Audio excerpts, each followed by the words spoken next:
आज शुरू करने जा रहे हैं बैंकिंग एम एल अग्रवाल की एक्साइज सेकंड का बैंकिंग चैप्टर, जिसके कुछ बेसिक थिंग्स हैं। पहले वो मैं आपको बता देना चाह रहा हूँ कि उसमें क्या चीज़ क्या है।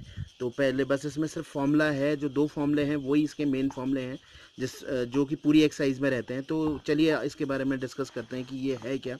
देखिए, इसका सिंपल फॉर्मूला होता है I equals to P N plus one 2 × 12 × R/100। असल में ये बैंकिंग जो है यहाँ पे आरडी सिस्टम पे बेस्ड है। आरडी सिस्टम का मतलब होता है रेकरिंग डिपॉजिट। अगर मैं बताऊँ आपको, ये आरडी जिसे हम बोलते हैं सिंपल, वो रेकरिंग डिपॉजिट ही है।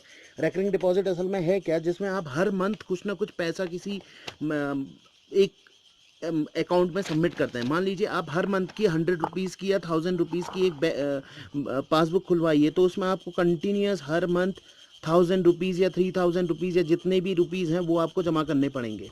ठीक है, तो ये आपको एक रेगुलर इंटरवल में हर मंथ जमा करना पड़ेगा, या तो जितने भी मंथ हैं 12 मंथ में लगातार कंटिन्यूस जमा करना पड़ेगा। तो इसका बेसिक थिंग ये है कि आरडी, इस आरडी का फुल फॉर्म ही रेकरिंग डिपॉजिट है। रेकरिंग का मतलब है आप हर महीने एक फिक्स अमाउंट, यानी कि आप 500 भी नहीं जमा कर सकते, आप 2000 भी नहीं कर सकते। अगर आपको 1000 रुपीज़ की आरडी आपने खोल रखी है, रेकरिंग डिपॉजिट ओपन कर रखा है, तो आपको 1000 रुपीज़ ही पर मंथ सबमिट करने पड़ेंगे।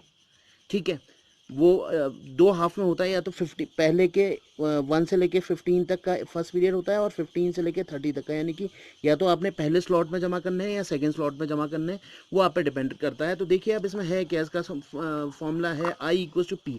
पी यहाँ पे असल में है क्या, पी असल में है डिपॉजिट पर मंथ। आप हर मंथ जितना पैसा जमा कर रहे हैं, मान लीजिए अगर मैंने 100 रुपये का खुलाया है, अगर मैंने 100 रुपये का अकाउंट खुलाया है, तो हर मंथ आप कितने रुपए जमा करेंगे, 100 रुपये जमा करेंगे। जितने भी ईयर के लिए आपने जमा किया है, तो उतने में हर मंथ में आपको उतने रुपीज़ जमा करने पड़ेंगे। सब दूसरी चीज़, आर यहाँ पे रेट है। ठीक है, आर यहाँ पे रेट है, और एन है यहाँ पर वो मंथ, यानी कि वो टाइम। आपको ईयर को मंथ में कन्वर्ट करना पड़ेगा। सबसे जो इम्पोर्टेंट पार्ट है वो यही है। यहाँ पे जो एन है, वो एन आपका मंथ है, ना कि ईयर है। यहाँ पे एन को आपने मंथ में कन्वर्ट करना है। इस एन को आपने किस में कन्वर्ट करना है, मंथ में कन्वर्ट करना है। सपोज आप समझिए एक मिनट के लिए कैसे कन्वर्ट करना है। अगर मान लीजिए आपके पास 1 ईयर है, सपोज 1 ईयर है, 1 ईयर यानी कि आपको 12 मंथ में कन्वर्ट करना पड़ेगा, यानी कि ये सीधे सीधे 12 मंथ हो जाएंगे। और अगर मान लीजिए 2 ईयर है, तो यानी कि ये कितना हो जाएगा, 24 मंथ हो जाएंगे।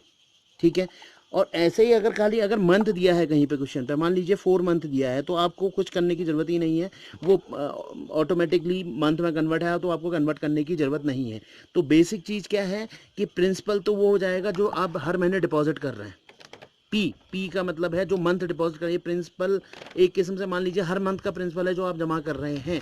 ठीक हो गया, तो ये आपका पी वैल्यू हो गई। रेट, जिस रेट पे आपको बैंक इंटरेस्ट दे रहा है, इंटरेस्ट हमेशा कितने पे मिलता है, 100 रुपये पे मिलता है। परसेंट का मतलब है 100 रुपये पे आपको बैंक इंटरेस्ट देती है। यानी कि अगर मान लीजिए आप कहीं पे लिखा है 8% पर एनम, यानी कि कहने का मतलब है आपको 100 रुपये पे 8 रुपये एक्स्ट्रा मिलेंगे।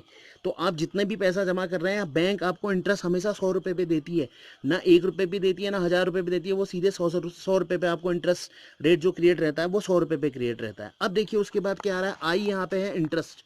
जो इंटरेस्ट मेरा इस इक्वेशन को सॉल्व करके आएगा, वो इंटरेस्ट है आई। ठीक है, और लास्ट वाला पार्ट, इसका सेकंड वाला जो पार्ट है, वो है मैच्योर्ड वैल्यू, एमवी। एमवी क्या है, देखिए अब इसको ध्यान से समझिएगा। पहले हम यहाँ से इंटरेस्ट की वैल्यू निकाल लेंगे। जो भी हमारे पास इंटरेस्ट की वैल्यू होगी, वो इस फॉर्मूले से हम इंटरेस्ट की वैल्यू निकाल लेंगे। इंटरेस्ट की वैल्यू निकालने के बाद उस वैल्यू को यहाँ पे रखेंगे, उस इंटरेस्ट की वैल्यू को हम यहाँ पे रखेंगे। ठीक है, अब मैच्योर्ड वैल्यू निकालने के लिए हम क्या करेंगे, जो आपका इंटरेस्ट आया उसको यहाँ पे रखेंगे। मान लीजिए प्रिंसिपल आपने क्या करा है, सपोज एक मिनट यहाँ ध्यान से सुन लीजिए। अगर मान लीजिए आपने हर महीने 1000 रुपीज़ जमा किए हैं, कितने मंथ तक, मान लीजिए आपने 1 साल के लिए रेकरिंग डिपॉजिट अकाउंट खोला। मैंने आपसे पहले ही कह दिया था कि उसको मंथ में कन्वर्ट करना है, तो ये कितना हो गया 12।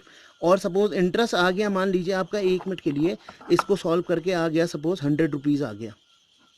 ठीक है, तो आप क्या करिए, इससे इसको मल्टीप्लाई कीजिए। ये अब आपका टोटल अमाउंट होगा, ये नहीं कि आप यहाँ पे सिर्फ 1000 रुपीज़ लिखें, क्योंकि 1000 रुपीज़ आपने कितने मंथ तक पे किए हैं, 12 मंथ तक पे किए हैं। तो 12,000 रुपीज़ ये हो जाएगा आपके पास। ठीक है ना, 12,000 रुपीज़ क्या हो जाएगा, ये हो जाएगा। और उस पर 100 रुपीज़ आपको एक्स्ट्रा और मिलेगा, तो आपके पास टोटल अमाउंट कितना मिलेगा, ₹12100। ठीक है ना। तो यानी कि ये आपको अमाउंट मिलेगा, यानी कि हमें सबसे पहले क्या निकालना है, इंटरेस्ट निकालना है। पी जो आपने हर महीने आप डिपॉजिट कर रहे हैं वो पर मंथ जितना आपने डिपॉजिट किया वो आ जाएगा। एन यहाँ पे ईयर, जो भी ईयर है उसको मंथ में कन्वर्ट करना है। रेट ऑफ इंटरेस्ट आपको दिया होगा, यानी कि इस फॉर्मूले में कुछ एक चीज़ मिसिंग होगी, हो सकता है कि कोई एक चीज़ मिसिंग हो और एक चीज़ वैल्यू आपको निकालनी हो। फिर सेकंड स्टेप आपको मैच्योर्ड वैल्यू, मैच्योर्ड वैल्यू का मतलब जब पैसा पूरा मैच्योर हो गया कि आपकी आरडी पूरी हो गई, तो आपको उसके बाद कितना पैसा मिलेगा अगर पूछेगा, तो आप क्या करेंगे, पी जितना आपने पर मंथ डिपॉजिट किया है वो पी है। एन जितने मंथ के लिए आपने जमा किया था वो है। इंटरेस्ट, जो इंटरेस्ट आपका यहाँ से निकल के आया उसकी वैल्यू यहाँ पे रखने पर इंटरेस्ट वैल्यू हमारे पास निकल जाएगी। चलिए फिर इस क्वेश्चन को देखते हैं इसी पे बेस्ड। ये पहला क्वेश्चन है। यहाँ क्या कह रहा है, ये कोई एक पर्सन है, वो 350 रुपीज़ पर मंथ के हिसाब से, ये देखिए पर मंथ के हिसाब से अपना अकाउंट खोल रहा है। तो हमारे पास पी कितना हो गया है यहाँ पे, ₹350। ठीक है, ₹350 के हिसाब से जमा कर रहा है। आरडी अकाउंट खोला है, रेकरिंग डिपॉजिट अकाउंट खोला है, for how much month, 1 month, तो यानी कि सॉरी 1 ईयर। तो 1 ईयर मैंने आपको पहले ही कहा था कि एन को आप किस में कन्वर्ट कर लेंगे, मंथ में कन्वर्ट कर लेंगे, तो 1 × 12। तो आपके पास कितने मंथ आ गए, 12 मंथ आ गए। मैंने पहले ही कहा ये सबसे इंपॉर्टेंट पार्ट है, आपको एन की जगह 1 नहीं रखना है, आपको ईयर को मंथ में कन्वर्ट कर देना है। रेट ऑफ इंटरेस्ट आपको कितना दिया है, रेट ऑफ इंटरेस्ट दिया है 8%।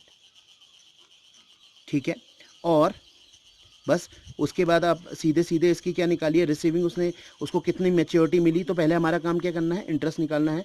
तो फॉर्मूला क्या लगाएंगे, I equals to P n+1 upon 2 × 12 × R/100।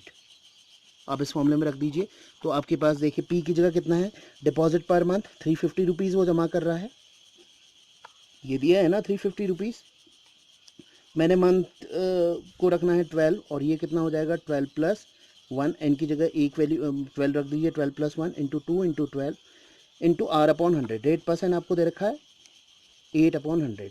ये 8% आपको हर 100 रुपये पे दिया हुआ है, यानी कि हर 100 रुपये पे कितना परसेंट दे रहा है, 8 रुपये एक्स्ट्रा दे रहा है। तो अब ये सीधे ये 12 से 12 कैंसिल हो गया। ठीक है, ये आ जाए आपके पास 350 × 13/2 × 8/100। ठीक है, ये 0 से आप 0 कैंसिल कर दीजिए। ठीक है, ये कितना हो गया, तो मिलेगा 35 × 13 × 4/10। तो आप इसको 5 से कट कर दीजिए, ये हो जाएगा आपके पास 5 7 ज़ा, और ये हो जाएगा 5 2 ज़ा, और इसको कट कर दीजिए 2 टाइम, 2 2 ज़ा। अब 2 और 7 और 2 को मल्टीप्लाई करिए, आ गया 14 14 × 13, दैट इज़ ₹182। ये तो आपके पास इंटरेस्ट की वैल्यू आ गई आई। अब आप निकालिए मैच्योर्ड वैल्यू। तो मैच्योर्ड वैल्यू के लिए आपके पास फॉर्मूला होता है P × N+SI। तो SI हम निकाल चुके हैं ऊपर। P आपके पास हर मंथ कितना रुपीज़ जमा कर रहे थे, 350 रुपीज़। कित मंथ तक जमा किया था, 12 मंथ तक, प्लस इंटरेस्ट आपके पास कितना आ गया, 182 रुपीज़। अगर इन दोनों को मल्टीप्लाई करेंगे तो ये आ जाएगा 4200 रुपीज़, 4200 प्लस ₹182। तो अगर आप इन दोनों को ऐड करेंगे तो आपके पास मिल जाएगा ₹4382। तो ये इसका आंसर है। अगर वीडियो अच्छी लगी हो तो प्लीज़ लाइक